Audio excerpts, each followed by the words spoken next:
చూపు చాలంట చిత్తాన చిత్రంగా ప్రేమనేది పుట్టగా తొలి చూపు చాలంట చిత్తాన చిత్రంగా ప్రేమనేది పుట్టగా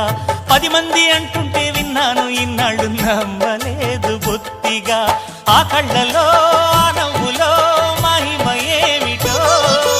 ఆ కాంతిలో ఈనాడే నా ఉదయమైనదో మదిసీమలో ఇన్ని మరుమల్లే గంధాలు మురుపెన్నడు లేని మృదువైన గానాలు మొదటి బలపు కథలు తెలుపు గేయమై తీయగా స్వరములు పాడగా ఏ స్వప్నలోకాల సౌందర్య రాశి నా ముందుకొచ్చింది కనువిందు చేసి ఏ నీలి మేఘాల సౌధాలు విడిచి ఈ నేల నడిచింది ఆ మెరుపు వచ్చి